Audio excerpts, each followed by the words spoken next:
c'est l'heure de l'entretien d'actu avec Johan Soufi, avocat spécialisé en droit international, chercheur au centre Thucydide de l'Université Paris 2 Panthéon-Assas et ancien responsable du bureau juridique de l'ONU à Gaza.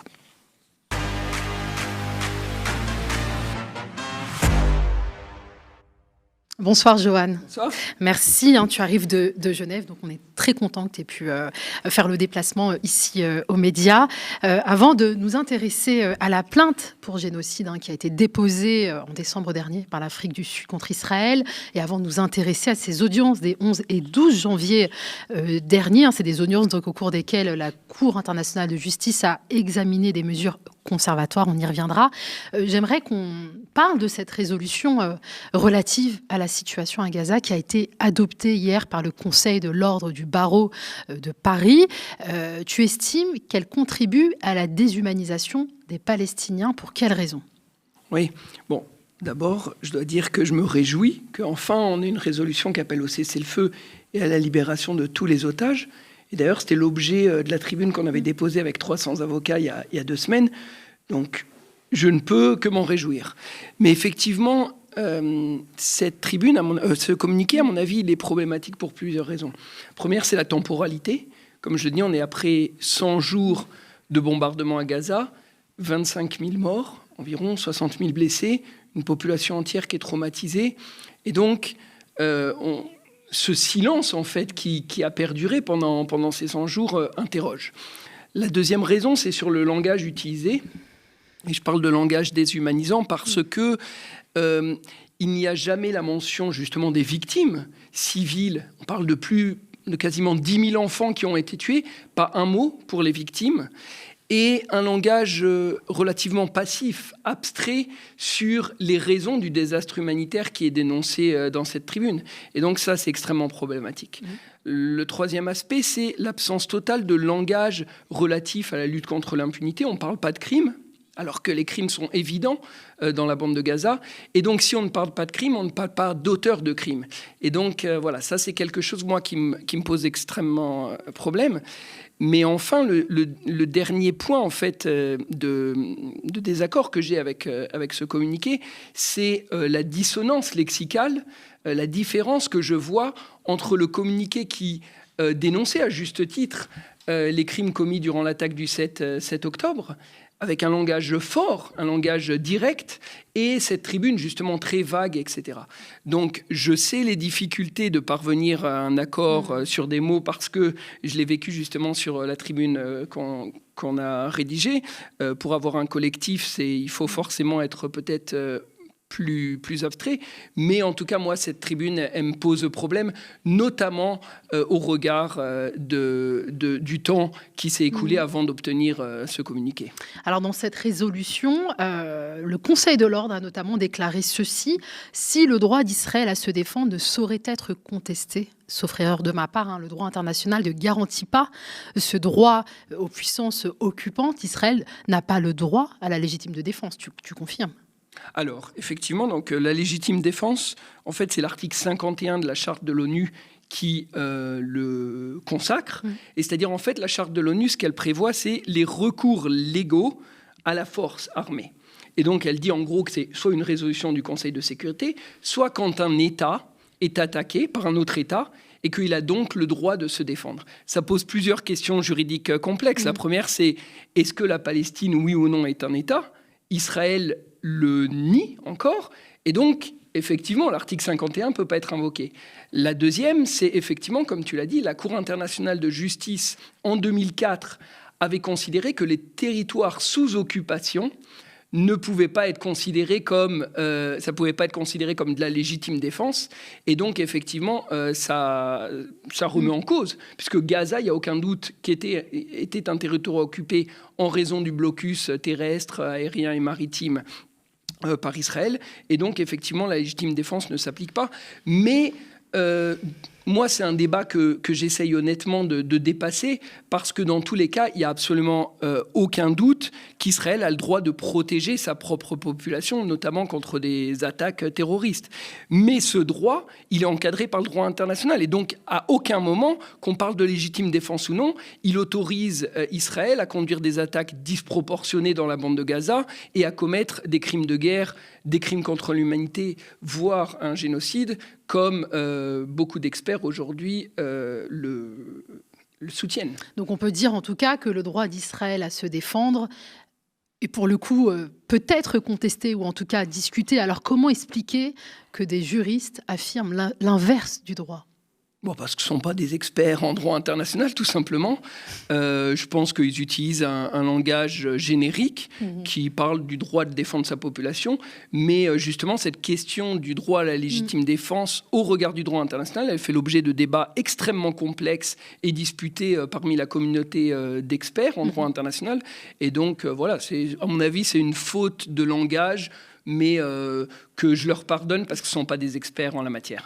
Alors, dans une tribune, tu en as parlé, dans une tribune publiée sur le club de Mediapart le 9 janvier dernier, plus de 300 avocats, dont toi, ont appelé à un cessez-le-feu immédiat au respect du droit international tant en Palestine qu'en Israël. Vous y dénoncez l'absence de solidarité des barreaux français à l'égard des civils et avocats palestiniens. Ce texte-là aurait dû provoquer un sursaut de la part du Conseil national des barreaux, donc pas seulement le barreau de Paris, mais de l'ensemble des barreaux. Qu'est-ce qu'ils attendent pour réagir ? Il y a quand même 80 avocats qui ont été assassinés par Israël durant cette guerre. Oui, c'est ça, 80 avocats. Le palais de justice, la maison de l'avocat qui a été aussi détruite, ciblée, alors que c'est un bâtiment protégé, parce que c'est un bâtiment civil. Donc effectivement, des attaques, mais qui s'inscrivent dans des attaques plus systématiques contre l'ensemble des infrastructures civiles de la bande de Gaza. Après, la question, j'ai pas de réponse. Si j'avais une réponse, je la donnerais. Mais moi, la seule chose que je peux constater, c'est effectivement une différence de traitement entre notamment la réaction admirable, si j'ose dire, de ma profession vis-à-vis de l'agression russe, par exemple, en Ukraine et des attaques contre les cibles civiles en Ukraine, et le silence absolument assourdissant de cette même profession sur les crimes commis à Gaza. Donc voilà, moi, c'est la seule chose que je peux constater. Alors, je te propose d'évoquer maintenant cette plainte pour génocide déposée par l'Afrique du Sud contre Israël. On va revenir avec toi sur les audiences des 11 et 12 janvier dernier que tu as longuement commentées. Donc, durant ces audiences, la Cour internationale de justice a été amenée à examiner les mesures conservatoires, autrement dit les mesures urgentes et provisoires demandées par Pretoria pour prévenir ou mettre un terme au génocide. Avant que les juges ne se prononcent sur le fond de l'affaire, est-ce que tu peux nous rappeler quelles sont ces mesures, Johan ? Oui, donc les mesures demandées par Pretoria, effectivement, ce que Pretoria, ce que l'Afrique du Sud et ses avocats soutiennent, c'est qu'il y a aujourd'hui un risque plausible de génocide qui nécessite de prendre de manière urgente des mesures conservatoires. Donc ces mesures conservatoires, elles sont au nombre de 9. La première, c'est de demander à Israël de ne pas commettre ou de cesser de commettre un génocide. Deuxièmement, un cessez-le-feu qui seul peut permettre de mettre un terme à ce risque de génocide, mais d'autres mesures, par exemple l'accès à l'aide humanitaire, ou plutôt qu'Israël stoppe ses restrictions à l'accès humanitaire à la bande de Gaza, aussi l'accès aux enquêteurs internationaux, mais aussi de rappeler à Israël son obligation, au regard de la Convention de 1948 sur le génocide, de poursuivre les citoyens israéliens qui se rendraient coupables d'incitation directe et publique au génocide.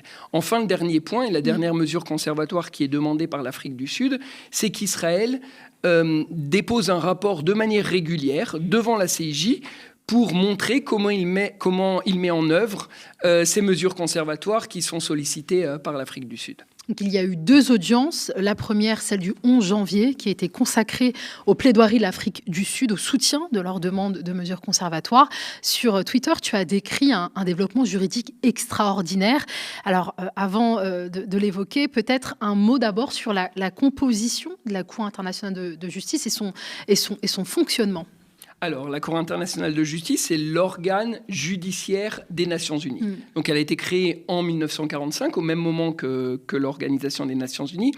et elle a pour mandat de trancher les différends juridiques entre les États, ou alors de donner des avis juridiques consultatifs pour l'Assemblée générale des Nations unies ou le Conseil de sécurité, par exemple. Et donc là, on est dans le premier cas, c'est-à-dire un différend entre l'Afrique du Sud et Israël concernant la Convention pour la prévention et la répression du génocide. Ensuite, sur le fonctionnement concret de la Cour, elle est composée de 15 juges de différents États. On a un juge français, notamment Ronnie Abraham, et qui vont décider à la majorité, c'est-à-dire il faut 8 juges, qui vont décider si oui ou non il existe un risque plausible de génocide à Gaza, auquel cas ils devront prendre des mesures conservatoires. Et donc ça pourrait arriver dans les semaines qui viennent. Par contre, la décision au fond sur l'affaire, de savoir si Israël viole ou non la Convention sur la prévention et la répression du génocide, ça interviendra malheureusement dans plusieurs années. D'accord. Alors, on va s'intéresser maintenant justement aux plaidoiries des avocats sud-africains. Quels ont été leurs arguments? Quelles preuves ont été apportées au débat?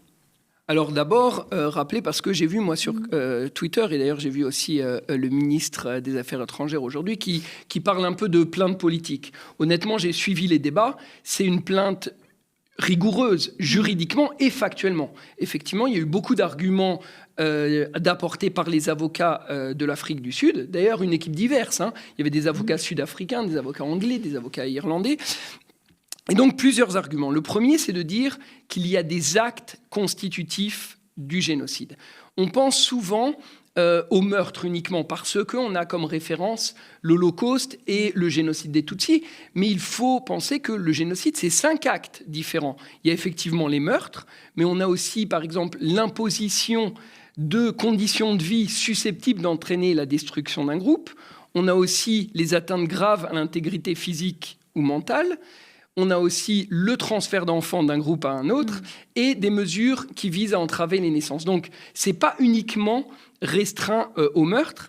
Et pour qu'il y ait un génocide, il faut que ces actes soient commis dans l'intention de détruire en tout ou en partie un groupe en raison de sa nationalité, de sa race, de sa religion ou de son ethnie. Et donc, ce que dit l'Afrique du Sud, c'est d'abord, on a 4 actes aujourd'hui à Gaza qui sont susceptibles de constituer des actes génocidaires. D'abord, les meurtres, des bombardements massifs, mais aussi des exécutions ciblées, des atteintes graves à l'intégrité physique ou mentale. On parle de 60 000 blessés, mais d'une population entière qui est traumatisée aujourd'hui. On parle aussi de conditions d'existence de vie qui sont susceptibles d'entraîner la destruction des Palestiniens de Gaza. Pourquoi ? Parce qu'on les prive d'eau, de nourriture, de médicaments, de logements. Et enfin, des mesures susceptibles d'entraîner une restriction des naissances parce que les femmes aujourd'hui, les femmes enceintes, notamment en raison de la destruction des infrastructures médicales, eh bien, ça met en danger les fœtus et les naissances des futurs bébés palestiniens. Donc, pour les actes, il y a des rapports clairs, notamment des Nations Unies, mais aussi des personnes qui sont sur place, qui documentent ces crimes. Maintenant, ce qui est déterminant pour qualifier le génocide, c'est cette intention génocidaire. C'est l'enjeu, là. C'est l'enjeu des débats. Ouais. Et donc, ce qu'affirme l'Afrique du Sud aujourd'hui, c'est 2 choses. Cette intention génocidaire, elle découle d'abord des discours des responsables israéliens, et à la fois des responsables politiques et militaires, mais au plus haut niveau. Ils ont cité notamment des discours du président Herzog, du Premier ministre Benjamin Netanyahou, et de tout un tas de ministres, y compris le ministre de la Défense, qui déshumanisent la population de Gaza et qui laissent penser qu'il y aurait une intention de la détruire physiquement. Mais aussi les actes, les discours doivent s'interpréter à la lumière des actes. Et aujourd'hui, quand on voit ce qui se passe dans la bande de Gaza, et notamment les actes que j'ai décrits, eh bien, on ne peut qu'interpréter ces discours à cette lumière. Et donc, pour l'Afrique du Sud, il y a un ensemble de faisceaux d'indices qui laissent penser que derrière le discours officiel qui est de cibler le Hamas, il y a en réalité la volonté non seulement de s'attaquer à la population civile gazaouie, ce qui constituerait déjà des crimes de guerre et des crimes contre l'humanité, mais une volonté plus précise qui serait de détruire une partie de cette population, et donc ce qui constituerait un génocide. je peux me permettre de demander, toi, ton avis d'avocat en droit international. Est-ce que toi, tu l'apprécies, cette intention génocidaire? Moi, je considère que, en tout cas, la plainte, elle est justifiée, comme je l'ai dit factuellement et juridiquement. Après, je suis un juriste, donc je respecte aussi la décision et l'interprétation des magistrats. C'est pour ça que je suis plutôt avocat ou procureur et que je ne suis pas juge. Mais en tout cas, il y a des faisceaux d'indices suffisants. Et en tout état de cause, ça n'est pas parce qu'il n'y aurait pas forcément in fine, dans plusieurs années, un génocide, que ça ne constituerait pas des crimes de guerre et des crimes contre l'humanité. Deuxièmement, ce que je dois dire, c'est que pour avoir travaillé sur des génocides, notamment au Rwanda, il est très difficile, voire impossible, de donner une date précise quand un génocide débute. Un génocide, c'est un processus. Par exemple, pour donner l'exemple du Rwanda, est-ce que le génocide il a commencé le 6 avril 1994 ou est-ce qu'il a déjà commencé bien avant avec des discours de déshumanisation, l'achat d'armes, déjà des meurtres d'opposants, etc. Aussi une politique de déshumanisation et de tentatives, par exemple, de nettoyage ethnique. Et donc, de donner une date précise de quand est-ce qu'on est dans des éléments pré-génocidaires et dans un génocide qui a débuté, c'est extrêmement difficile. Et donc, c'est pour ça que, en tout cas aujourd'hui, ceux qui appellent à la prévention du génocide et qui utilisent ce terme, ils sont totalement fondés à la fois juridiquement et factuellement. Donc, ça veut dire que si les juges ne retenaient pas, par exemple, la qualification juridique de génocide, elles pourrait retenir en revanche la qualification juridique de crime de guerre et sur ce fondement-là, accueillir les demandes de mesures conservatoires? Non, parce que la demande de l'Afrique du Sud, parce que seule la Convention de 1948 déclenche l'action des juges, c'est uniquement sur le crime de génocide. Par contre, y compris si les juges pensent qu'il y a un risque suffisant, un risque plausible de génocide, ils doivent déclencher ces mesures conservatoires. Et moi, je considère, après avoir entendu l'ensemble des parties, que l'Afrique du Sud a démontré ce standard de preuve. Après, de savoir si ça constituera un génocide plus tard, c'est autre chose. Par contre, sur l'existence de crimes de guerre et de crimes contre l'humanité, alors là, j'ai absolument aucun doute. Il y a des crimes de guerre et des crimes contre l'humanité qui sont commis aujourd'hui dans la bande de Gaza, mais ça, il reviendra à la Cour pénale internationale d'en poursuivre les auteurs. Alors l'audience donc, du 12 janvier, elle était consacrée à la réponse d'Israël face aux accusations de l'Afrique du Sud. Comment l'État hébreu s'est-il défendu ? Alors, le point principal d'Israël devant la Cour internationale de justice, c'est de dire qu'il ne cible pas la population civile, donc qu'il n'y a pas d'intention génocidaire, et que c'est simplement une riposte armée de la légitime défense contre le Hamas. Ce que dit Israël aussi, c'est que il y a le nombre de victimes et certaines mesures qu'Israël prétend avoir mises en œuvre, notamment d'avertir la population avant les bombardements et d'autoriser une partie de l'aide humanitaire, démontrent qu'il n'y a pas d'intention génocidaire de tuer l'ensemble de la population palestinienne. Mais je rappelle qu'il n'y a pas besoin pour que ce soit un génocide d'une extermination totale. Je l'ai rappelé tout d'abord sur les actes, mais je rappelle aussi que, par exemple, devant le tribunal pénal international pour l'ex-Yougoslavie, le massacre de Srebrenica, qui a tué 8000 hommes musulmans bosniaques, a été considéré comme un génocide, alors que les femmes et les enfants, par exemple, ont échappé au massacre, et qu'une autre partie de la population bosniaque n'a pas été systématiquement exécutée, comme c'était le cas, par exemple, durant l'Holocauste ou durant le génocide des Tutsis au Rwanda. Oui, donc Israël, bien sûr, réfute toutes les accusations, a même parlé, je crois, de diffamation. Oui, mais ça, justement, si c'était de la diffamation, eh bien, les juges, en quelques heures, auraient rejeté la plainte. Donc, moi, ce que j'appelle tout le monde, c'est aujourd'hui, les audiences sont terminées, le dossier est devant la Cour internationale de justice, et donc, soyons patients, attendons la décision de justice. On ne sait pas quand est-ce qu'elle interviendra, cette décision ? Non, mais elle devrait intervenir dans quelques jours ou quelques semaines. Pour donner un ordre d'idée, la demande de mesures conservatoires qu'avait fait l'Ukraine contre la Russie, ça a pris 2 semaines. Et celle qu'avait demandé la Gambie contre le Myanmar a pris 4 ou 5 semaines. Donc, on est dans cette temporalité-là. D'accord. Donc, pour rappel, dans le cas du dossier, justement, Ukraine-Russie, la Cour avait fait droit aux demandes de mesures conservatoires. Le problème reste celui de l'exécution. Oui, mais il faut distinguer ce qui est une valeur juridique contraignante.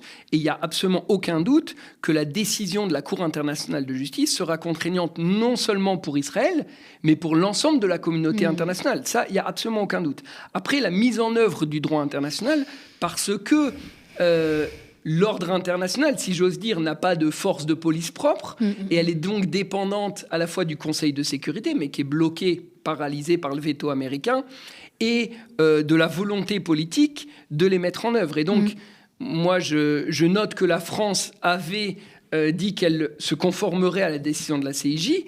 J'espère que l'ensemble des États, notamment les alliés d'Israël, se conformeront à la décision de la CIJ si jamais elle fait droit aux demandes de l'Afrique du Sud, parce que sinon, honnêtement, c'est la fin du droit international qu'on a essayé de construire depuis 75 ans. Et donc, c'est le règne de la force et c'est l'absence absolument de tout référentiel commun. Et donc, c'est un grand pas vers le chaos et vers la violence absolue. Donc, tu l'as rappelé, on a un précédent qui est très récent, l'affaire, le dossier Russie-Ukraine. Et justement, au regard de ce dossier, tout porte à croire que la saisine de l'Afrique du Sud pourrait prospérer.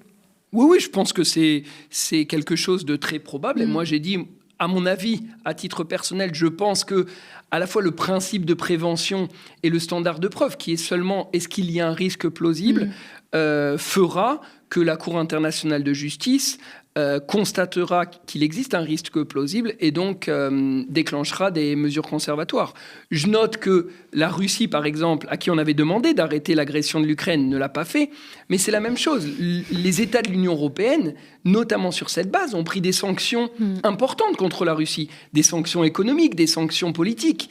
Et donc, si jamais Israël ne se conforme pas à cette décision, il faudra que les États aient la même, la même rigueur pour faire exécuter la décision de la Cour internationale de justice, qu'ils l'ont fait il y a 2 ans, par exemple, concernant la Russie. D'accord, donc ces sanctions ne seraient pas décidées par la Cour internationale de justice, mais par les États. Il est possible que la Cour soit un peu plus précise dans les mesures conservatoires à mettre en œuvre, mais après... À mon avis, et moi c'est mon opinion personnelle, à mon avis, parce que aussi, je parlais de consensus, il faudra obtenir une majorité de 8 juges pour obtenir ces mesures conservatoires, il est possible aussi que la décision de la Cour soit un peu plus abstraite sur les mesures conservatoires mises en œuvre. Par exemple, de dire à Israël de s'abstenir de commettre un génocide, mais il n'en demeure pas moins que le risque plausible de génocide aura été constaté judiciairement, et ce qui déclenche l'obligation juridique et politique de l'ensemble des États de la communauté internationale de prendre des mesures préventives et donc de forcer Israël à s'abstenir de continuer l'action militaire qu'elle a entreprise. Ça sera une décision, on l'attend cette décision, une décision qui sera forcément historique. Des avocats sud-africains ont menacé les États-Unis de porter plainte pour complicité dans les crimes d'Israël. Est-ce qu'ils sont allés au bout de ce projet? Est-ce qu'on en sait plus? J'ai entendu parler de cette plainte. J'avoue que j'ai eu du mal à comprendre. Est-ce que c'était devant les juridictions américaines ou donc simplement de dire qu'effectivement, par exemple, à partir du moment où des experts internationaux et encore a fortiori, si la Cour internationale de justice déciderait qu'il y a un risque plausible de génocide, par exemple, le fait de continuer à livrer des armes constituerait certainement une violation des États-Unis de son obligation de prévenir le génocide et donc effectivement une base juridique pour déclencher cette responsabilité. Mais j'avoue que sur la plainte, c'est encore un peu flou juridiquement exactement quel est l'objet de cette plainte. Alors on va parler de la France. La députée Danielle Obono a pour sa part dénoncé le silence médiatique autour de ce procès historique, puisque c'est la première fois qu'un État dépose plainte contre Israël. Personne, aucun média à ma connaissance, ou pratiquement aucun, n'a parlé des plaidoiries de l'Afrique du Sud. Danielle Obono a également dénoncé la complaisance des gouvernements occidentaux. La France doit urgemment emboîter le pas à l'Afrique du Sud et enjoindre Israël à suspendre ses opérations militaires. C'est ce qu'elle a déclaré à l'Assemblée nationale face au ministre des Affaires étrangères qui lui a répondu ceci. Monsieur le ministre, nous vous rappelle la position de la France, Madame Obono. Rétablir un horizon politique pour avancer vers 2 États. Et ce sujet sera au cœur des discussions de la réunion du Conseil de sécurité que je présiderai mardi prochain à New York. Pour ce qui est de la Cour internationale de justice, puisque c'est votre question, j'y allais. Nous disons fermement aux Israéliens, le respect du droit s'impose à tous, les frappes systématiques à Gaza doivent cesser. Mais les mots, Madame Obono, ont un sens. Les mots ont un sens. Et accuser l'État juif de génocide, c'est franchir un seuil moral. On ne peut exploiter la notion de génocide à des fins politiques, c'est notre position constante. Nous l'avons dit quand la Russie a utilisé ce justificatif pour justifier l'injustifiable, sa guerre en Ukraine. Merci beaucoup. Alors en conclusion, Madame la Présidente, j'ai été interrompu. En conclusion, nous n'avons pas de leçons à recevoir de votre parti. Vous n'êtes pas au clair, ni sur le Hamas, ni sur Gaza. Merci, Monsieur le ministre. Bon, il a un peu botté en touche, il a surtout accablé la France insoumise dans sa réponse. Bon, il y a ce principe de séparation des pouvoirs dont on peut encore discuter en fait aujourd'hui. Au regard de l'intervention du ministre des Affaires étrangères, ce qu'on peut penser que le juge qui représente, en tout cas le juge français au sein de cette Cour internationale la Cour internationale de justice ne va pas voter en faveur de ces mesures conservatoires. Ça ne veut rien dire. Non, effectivement, c'est problématique. Moi, je trouve, à partir du moment où on a une procédure judiciaire qui est en cours, notamment lorsqu'on est dans la période de délibération, c'est problématique comme ça pour un État de se prononcer. Après, moi, j'ai confiance dans le système et j'ai confiance aussi dans l'indépendance des juges et dans leur probité. Et donc, j'ai absolument aucun doute parce que sinon, honnêtement, j'arrête mon métier sinon. Et donc, j'ai absolument aucun doute, notamment pour la France et pour les États démocratiques. Je dirais peut-être pas la même chose pour d'autres États autoritaires, mais pour l'indépendance et la probité du juge français, j'ai absolument aucun doute qu'il décidera sur le droit. Et d'ailleurs, j'entends le ministre parler de morale. Vous savez, la morale, c'est une boussole à géométrie variable. Le droit, c'est figé.